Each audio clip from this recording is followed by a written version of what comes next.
The Clash of Civilizations and the Remaking of World Order by Samuel Phillips Huntington. Chapter 2: Civilizations in History and Today. The nature of civilizations. Human history is the history of civilizations. It is impossible to think of the development of humanity in any other terms. The story stretches through generations of civilizations from ancient Sumerian and Egyptian to classical and Mesoamerican to Christian and Islamic civilizations, and through successive manifestations of Sinic and Hindu civilizations. Throughout history, civilizations have provided the broadest identifications for people.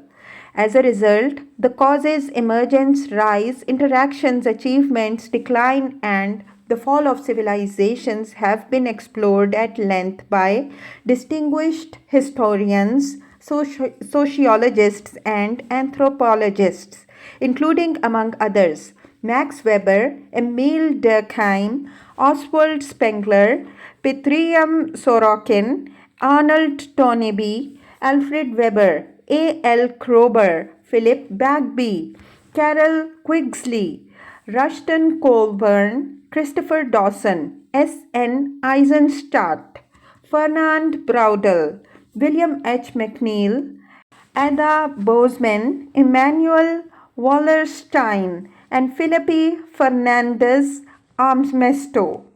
These and other writers have produced a voluminous, learned, and sophisticated literature devoted to the comparative analysis of civilizations. Differences in perspective, methodology, focus, and concepts pervade this literature. Yet, broad agreement also exists on central propositions concerning the nature, identity, and dynamics of civilizations. First, a distinction exists between civilization in the singular and civilizations in the plural. The idea of civilization was developed by 18th century French thinkers as the opposite of the concept of barbarism. Civilized society differed from primitive society because it was settled, urban, and literate. To be civilized was good, to be uncivilized was bad. The concept of civilization provided a standard by which to judge societies, and during the 19th century, Europeans devoted much intellectual, diplomatic, and political energy to elaborating the criteria by which non-European societies might be judged sufficiently civilized to be accepted as members of the European-dominated international system. At the same time, however, people increasingly spoke of civilizations in the plural.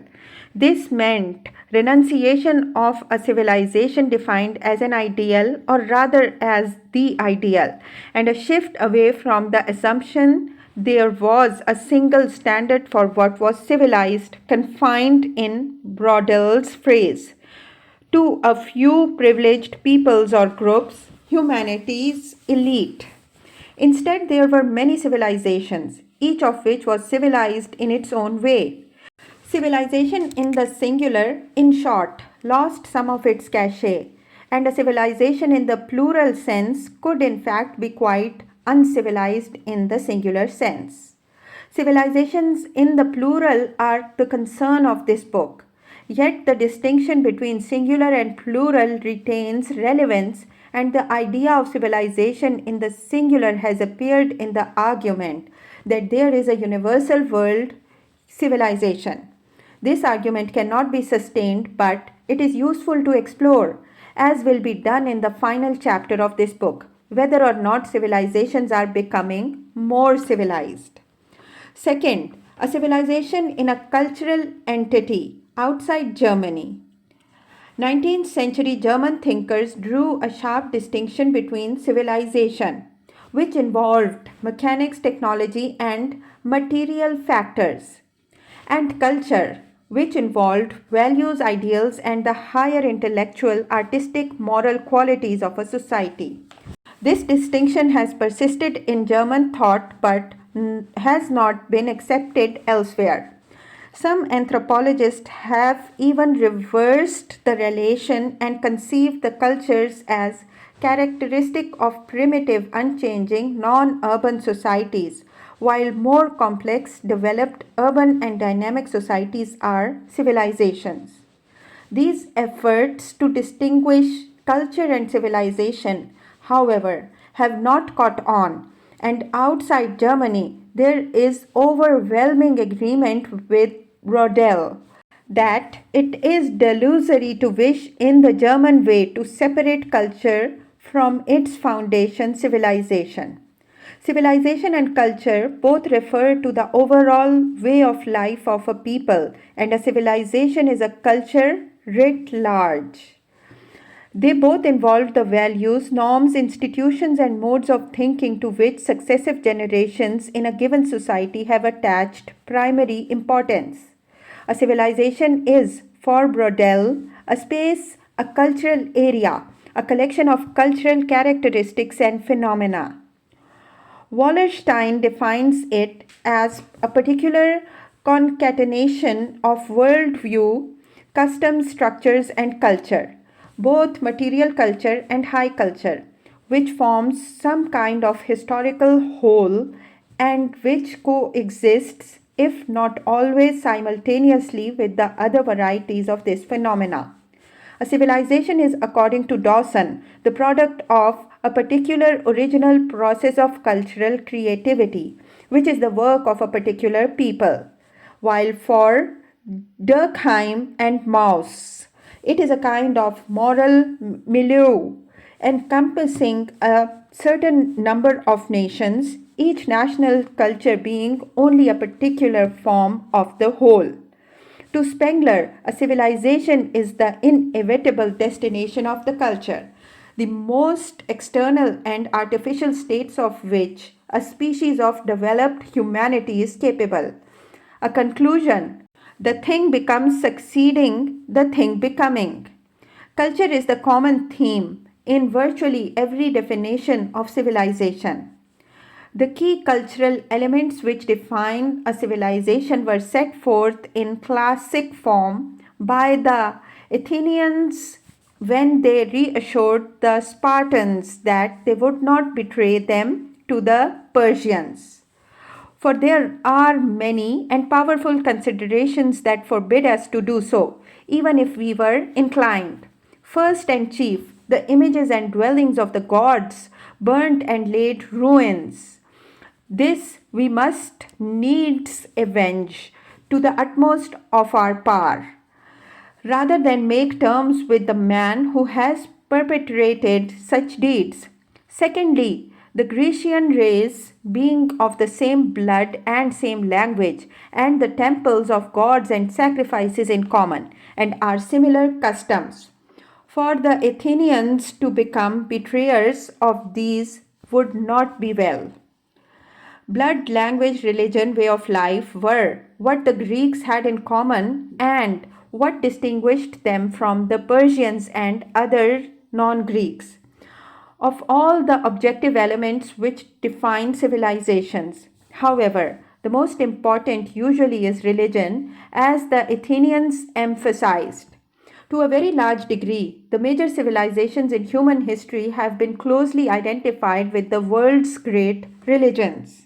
And people who share ethnicity and language but differ in religion may slaughter each other, as happened in Lebanon, the former Yugoslavia, and the subcontinent. A significant correspondence exists between the division of people by cultural characteristics into civilizations and their division by physical characteristics into races. Yet civilization and race are not identical. People of the same race can be deeply divided by civilization. People of different races may be united by civilization. In particular, the great missionary religions, Christianity and Islam, encompass societies from a variety of races. The crucial distinction among human groups concern their values, beliefs, institutions, and social structures, not their physical size, head shapes, and skin colors.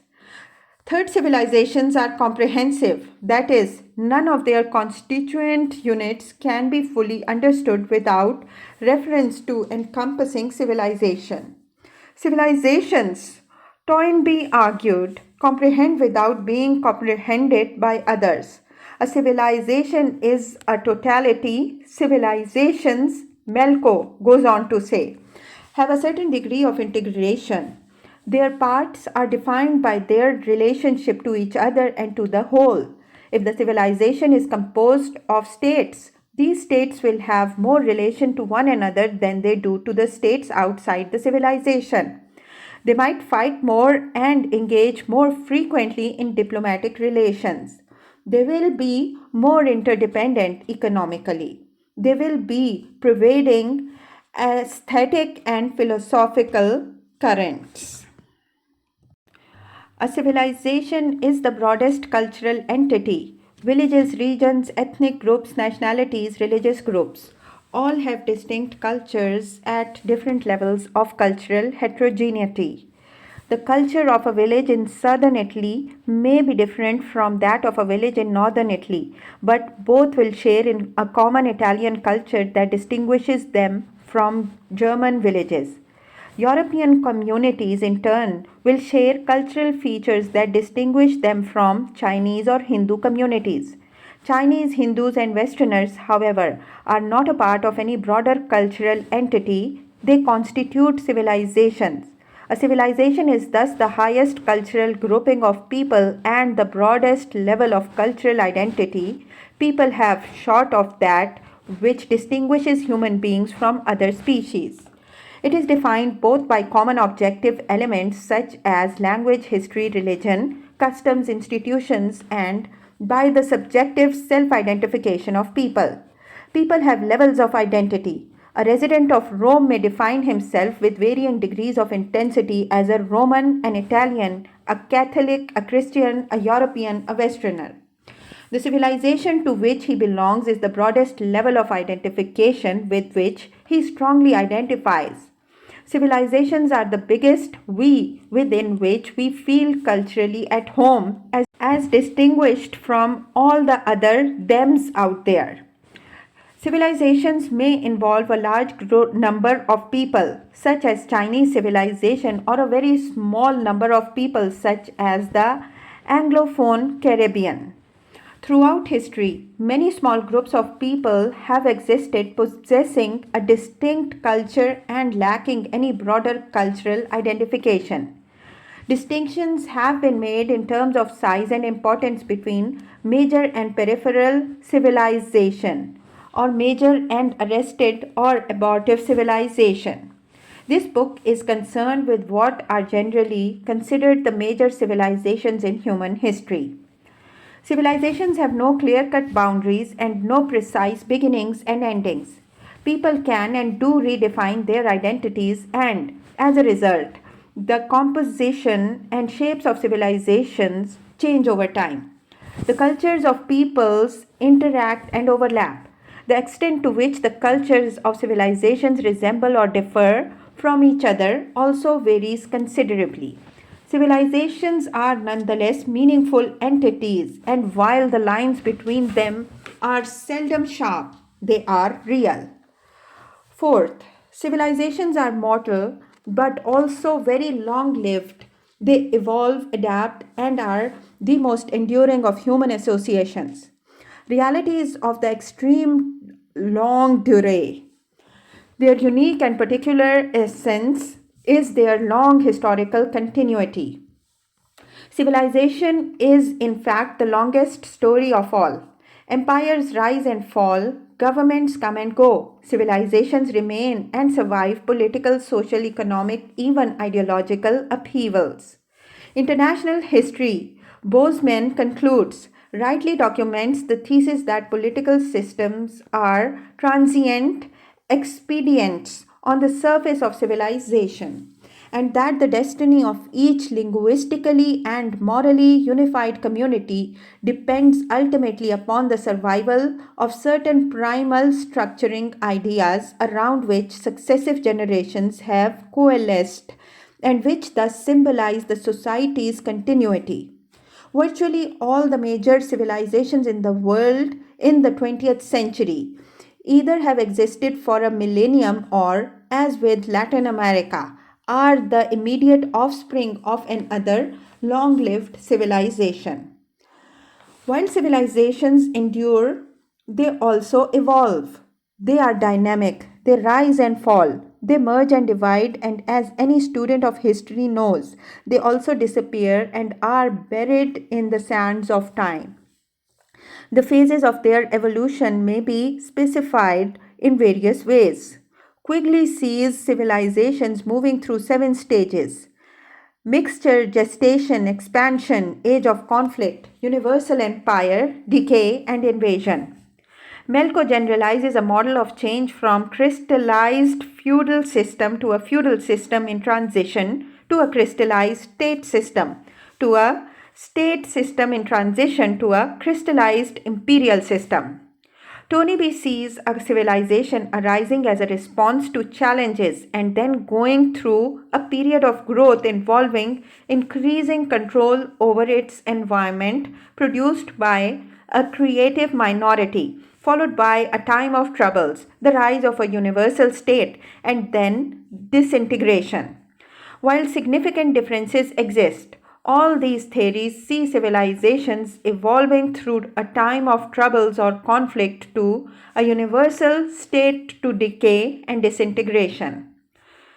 Fifth, since civilizations are cultural, not political entities, they do not, as such, maintain order, establish justice, collect taxes, fight wars, negotiate treaties, or do any of the other things which governments do. The political composition of civilizations varies between civilizations and varies over time within a civilization. A civilization may thus contain one or many political units. Those units may be a city, city states, empires, federations, confederations, nation states, multinational states, all of which may have varying forms of government. As a civilization evolves, changes normally occur in the number and nature of its constituent political units. At one extreme, a civilization and political entity may coincide. China, Lucian Pai has commented, is a civilization pretending to be a state. Japan is a civilization that is a state. Most civilizations, however, contain more than one state or an other political entity. In the modern world, most civilizations contain two or more states.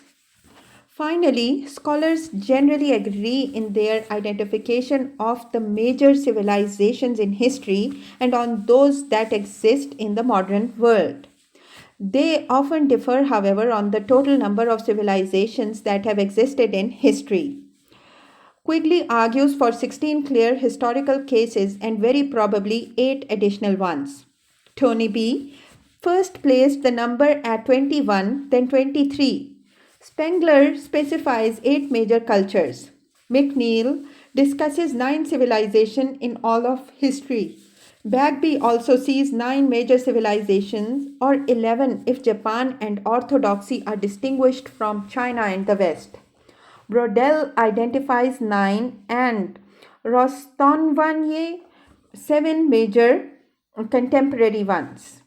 These differences in part depend on whether cultural groups such as the Chinese and the Indians are thought to have had a single civilization throughout history or two or more closely related civilizations, one of which was the offspring of the other. Despite these differences, the identity of the major civilizations is not contested. Reasonable agreement, as Melko concludes, after reviewing the literature, exists on at least 12 major civilizations, 7 of which no longer exist: Mesopotamian, Egyptian, Cretan, Classical, Byzantine, Middle American, Andean, and 5 which do: Chinese, Japanese, Indian, Islamic, and Western. Several scholars also add Orthodox Russian civilization as a separate civilization distinct from its parent Byzantine civilization and from Western Christian civilization. To these six civilizations, it is useful for our purposes in the contemporary world to add Latin American and possibly African civilizations. The major contemporary civilizations are thus as follows. Cynic. All scholars recognize the existence of either a single distinct Chinese civilization dating back at least to 1500 BC and perhaps to 1000 years earlier, or of two Chinese civilizations, one succeeding the other in the early centuries of the Christian epoch. In my Foreign Affairs article, I labeled the civilization Confucian. It is more accurate, however, to use the term Cynic. While Confucianism is a major component of Chinese civilization is more than Confucianism and also transcends China as a political entity. The term cynic, which has been used by many scholars appropriately, describes the common culture of China and the Chinese communities in Southeast Asia and elsewhere outside China, as well as the related cultures of Vietnam and Korea. Japanese. Some of the scholars combine Japanese and Chinese culture under the heading of a single Far Eastern civilization. Most, however, do not and instead recognize Japan as a distinct civilization which was the offspring of Chinese civilization, emerging during the period between 100 and 400 AD. Hindu. One or more successive civilizations, it is universally recognized, have existed on the subcontinent since at least 1500 BC. These are generally referred to as Indian, Indic, or Hindu, with the latter term being preferred for the most recent civilization. In one form or another, Hinduism has been central to the culture of the subcontinent since the second millennium BC. More than a religion or a social system, it is the core of Indian civilization. It has continued in this role through modern times, even though India itself has a substantial Muslim community as well as several smaller cultural minorities. Like Cynic, the term Hindu also separates the name of the civilization from the name of its core state, which is desirable when, as in these cases, the culture of the civilization extends beyond the state. Islamic. All major scholars recognize the existence of a distinct Islamic civilization. Originating in the Arabian Peninsula in the 7th century AD, Islam rapidly spread across North Africa and the Iberian Peninsula and also eastward into Central Asia, the subcontinent, and Southeast Asia. As a result, many distinct cultures or sub-civilizations exist within Islam, including Arab, Turkic, Persian, and Malay. Western civilization is usually dated as emerging about 700 AD or 800 AD. It is generally viewed by the scholars as having three major components in Europe, North America, and Latin America. Latin America, however, has a distinct identity which differentiates it from the West. Although an offspring of European civilization, Latin America has evolved along every different path from Europe and North America.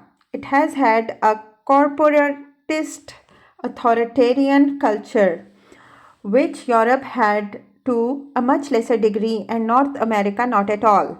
Europe and North America both felt the effects of the Reformation and have combined Catholic and Protestant cultures.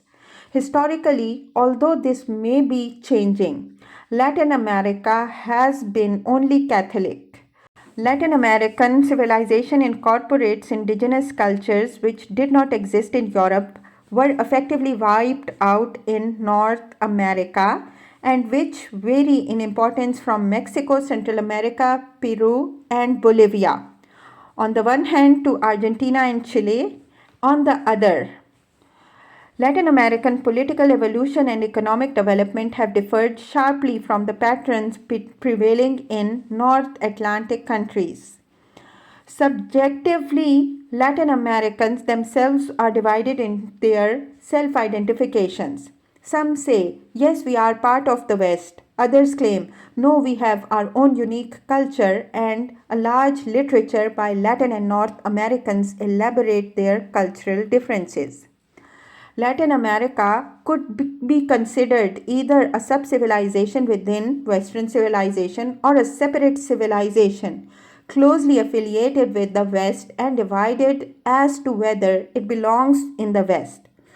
For an analysis focused on the international political implications of civilizations, including the relations between Latin America on the one hand and North America and Europe on the other. The latter is the more appropriate and useful designation.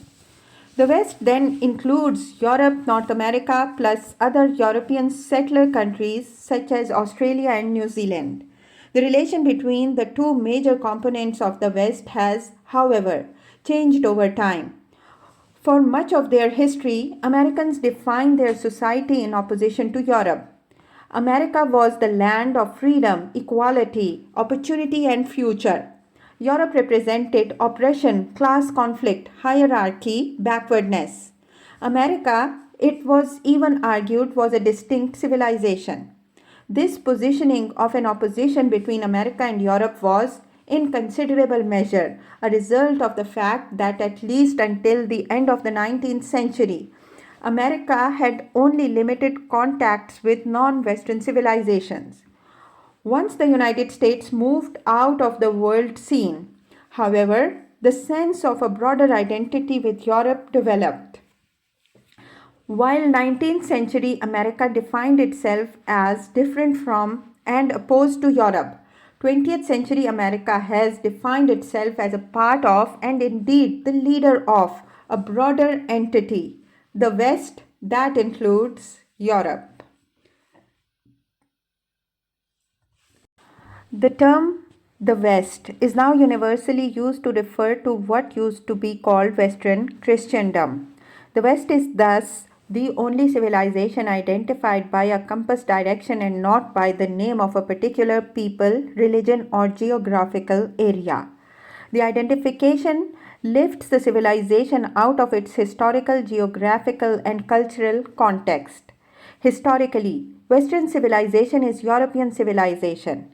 In the modern era, Western civilization is Euro American or North Atlantic civilization. Europe, America, and the North Atlantic can be found on the map. The West cannot.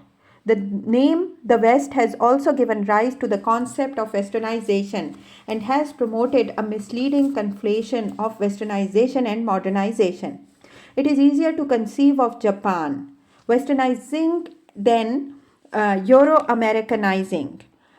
European American civilization is, however, universally referred to as Western civilization, and that term, despite its serious disabilities, will be used here. African, possibly. Most major scholars of civilization, except Brodel, do not recognize a distinct African civilization. The north of the African continent and its east coast belong to Islamic civilization. Historically, Ethiopia constituted the civilization of its own. Elsewhere, European imperialism and settlements brought elements of Western civilization. In South Africa, Dutch, French, and the English settlers created a multi-fragmented European culture. Most significantly, European imperialism brought Christianity to most of the continent south of the Sahara. Throughout Africa, tribal identities are pervasive and intense, but Africans are also increasingly developing a sense of African identity and, conceivably, sub-Saharan Africa could cohere into a distinct civilization, with the South Africa possibly being its core state. Religion is a central defining characteristic of civilizations, and as Christopher Dawson said, the great religions are the foundations on which the great civilizations rest. of Weber's 5 world religions, 4 Christianity, Islam, Hinduism, and Confucianism are associated with major civilizations. The fifth, Buddhism, is not. Why is this the case? Like Islam and Christianity, Buddhism early separated into 2 main subdivisions, and like Christianity, it did not survive in the land of its birth. Beginning in the 1st century AD, Mahayana Buddhism was exported to China and subsequently to Korea, Vietnam, and Japan. In these societies, Buddhism was variously adapted, assimilated to the indigenous culture, in China, for example, to Confucianism and Taoism, and suppressed. Hence, while Buddhism remains an important component of their cultures, these societies do not constitute and would not identify themselves as a part of a Buddhist civilization. What was legitimately be described as a Theravada Buddhism civilization, however, does exist in Sri Lanka, Burma, Thailand, Laos, and Cambodia. In addition to the populations of Tibet, Mongolia, and Bhutan, have historically subscribed to the Lamaist variant of Mahayana Buddhism, and these societies constitute a second area of Buddhist civilization.